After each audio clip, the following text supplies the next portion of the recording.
Hi, I'm JDC Jimmy, and today I'm going to retrofit the top of this very popular 30-inch by 20-inch welding table with a 30-inch by 20-inch by 1/2 inch thick steel plate. Today is the end of this thing's life, and we're going to start a new life with this one here. So let's go ahead and start doing some layout and start drilling some holes. Okay, so I've got everything laid out, and I'm starting off here with a 1/8 inch drill bit, and then I'm transitioning over to a 1/4 inch drill bit, which is the same size as the pilot bit inside the hole saw. So I like to pre-drill all my 1/4 inch holes and then just come back with a hole saw and use the pre-drilled holes as a guide. And as you can see there on the left, I've already been experimenting with different methods of drilling. And with this 1/2 inch plate, once you get about halfway through, it starts to get a little hot. There are different variables, how fast the hole saw is spinning, how hard you're pushing down, etc. But overall it's going to get hot.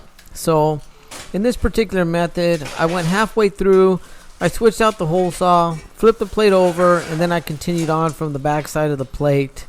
I already had the 1/4 inch hole as a guide coming from the front side, so I just continued on and drilled down. This method here, all in all, for drilling one hole took about 10 minutes. I actually thought it would take a little longer than that, but about 10 minutes is what it took just to drill one hole. Drill one side, flip the plate over, change out the hole saw, and then continue on from the other side. Now, here with the annular cutter, I drilled about 90% of the holes with the same annular cutter. And I didn't even have to flood it with coolant. All I did was just use a little bit of cutting oil. And the whole time it took was about 2.5 minutes. And that is from the time I started the motor until I got all the way down through. So it's going to take about 3 times as long to cut it out with a hole saw, but it can be done. It's just going to take a long time.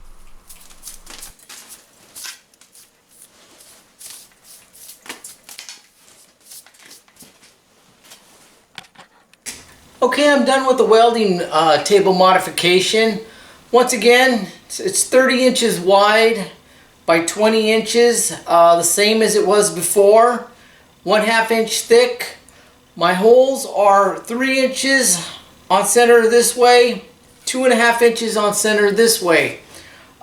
It's up to you. If you guys are going to be using a hole saw to drill these holes, it's going to take a little longer. If you want to go with this size, that's fine.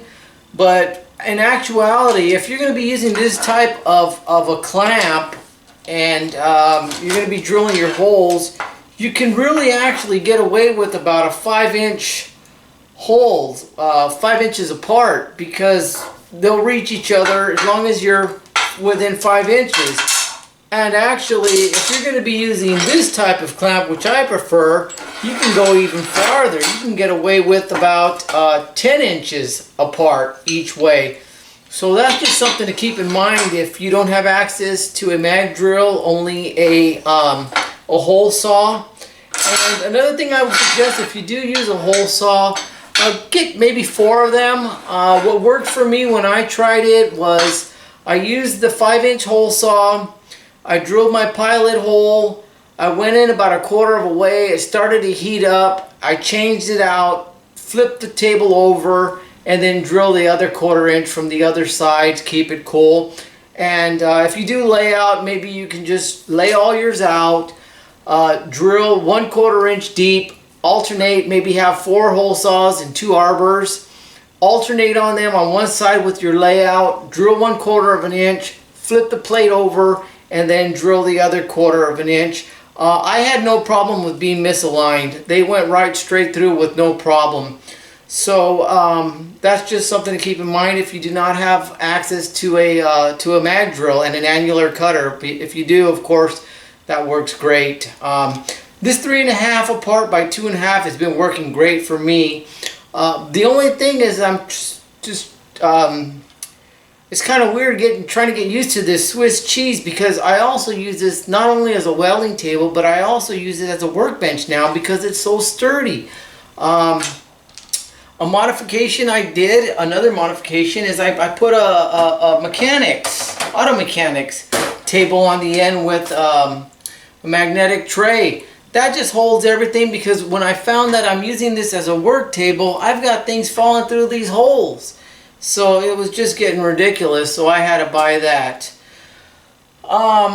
Another thing I did was I've got these 5/8 pieces of rod, and I've got a collar, a set screw collar, and I use them as jacks for leverage.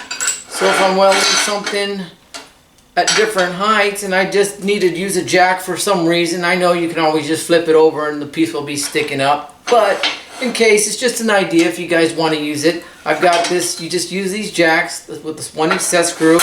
If you want it to be a little stronger, you can use the split collar. And there's just more functionality. I've got this long piece of rod, and I mean, you can just go here. You've got a height here, you've got a height here, and it's just more functionality. So that's just something just for you guys to keep in mind if you guys need to go with different elevations.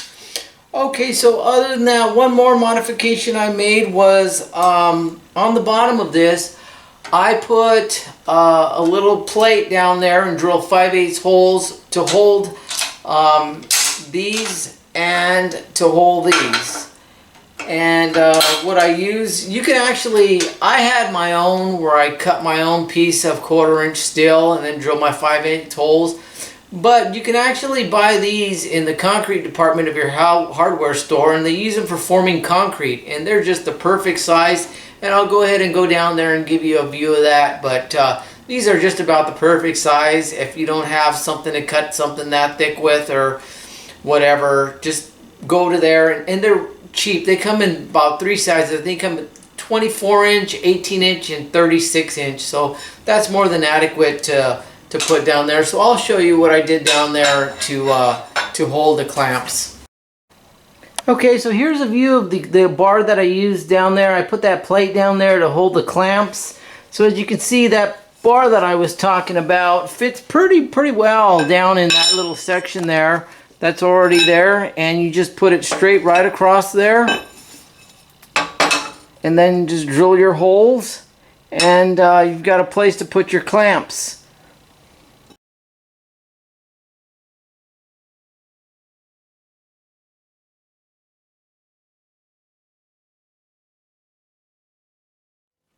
Okay, and finally for mobility, I use the 8 steel roller bearings. Each roller bearing is rated at 66 pounds, which gives me a little bit over 500 pounds of holding, which is more than enough because this table is only rated to hold 350 pounds. Now, another thing nice about the steel roller bearing is that with the weight of this table and the steel bearings being on the concrete floor, it gives it just enough resistance so that the table will not move if leaned up against. So therefore, if you want to move the table, you actually have to push the table in one direction or another. It will not just move simply by just leaning up against it, and that's something that I really like.